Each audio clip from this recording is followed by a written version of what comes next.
All right, so we're at Platt Electric. Now we're going to Stusser Electric. That's a fun day picking up some parts. And FSD is going to help us make it through it. So one of my pet peeves about electrical breakers is, for example, Platt is an Eaton supply house, so we can get our Eaton breakers here. So I needed a 25 for one project. But then we need a home line breaker. So now I gotta go to Stusser Electric. Now I get that they don't carry the other brand's electrical panels, but at least carry some of the other brand's breakers, so electricians don't have to run around all over town trying to get breakers. And that's because the panel manufacturer, for example, Eaton, tells Platt, you can't sell this because they're a wholesaler and they have their priority, whatever, special pricing. Granted, Home Depot sells everything, but I just kind of wish for breakers, everything would be like Home Depot, where you go there and everything's on the shelf. But when you're a contractor as well, time is money. Home Depot, it's not nearby. So anyway, long story short, that's just my rant. My TED Talk of the day is be kind to electrical contractors, supply houses, carry everybody else's breaker, so I don't ever go from supply house to supply house picking up materials.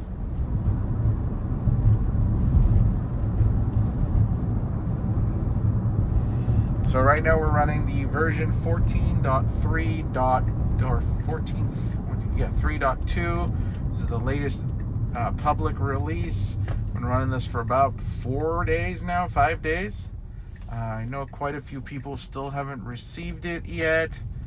I think they're gonna probably, so this is the first time the 14.4 release has been out.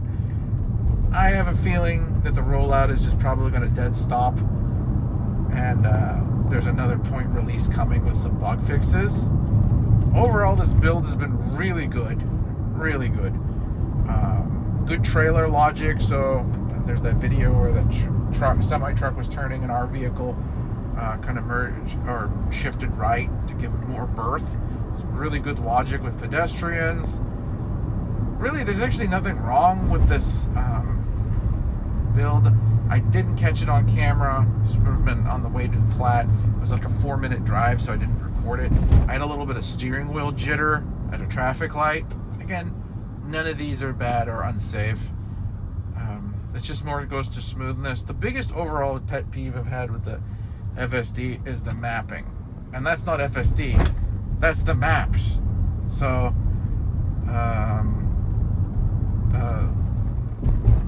for example, we do miss exits, or if there's construction changes, the logic just isn't quite there yet. It's totally safe. There's nothing wrong with it. So what? It just misses an exit or a driveway and turns around.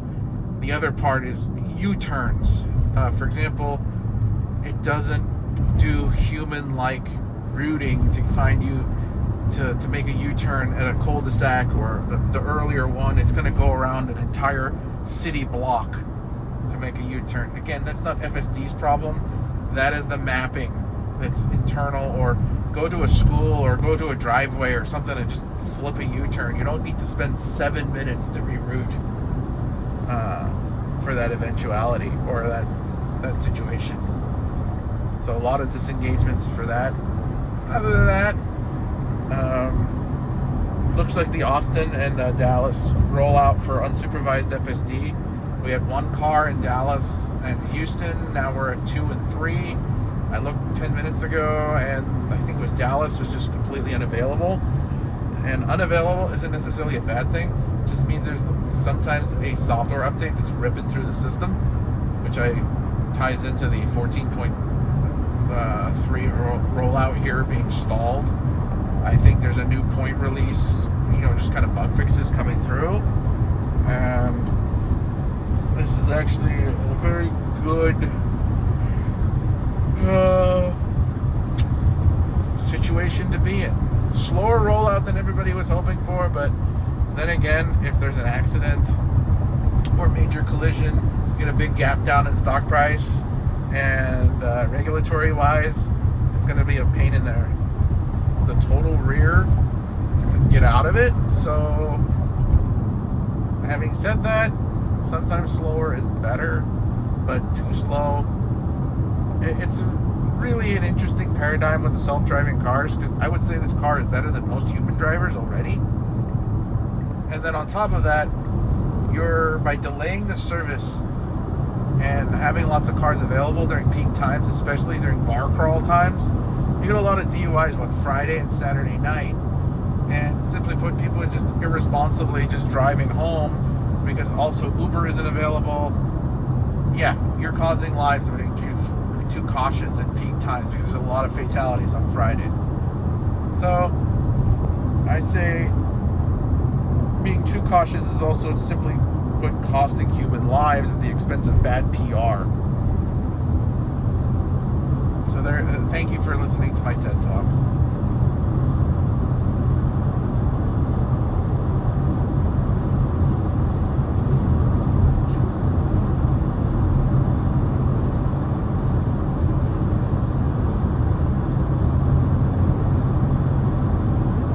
And coming up to our left here, we have a Foundation Series Cybertruck.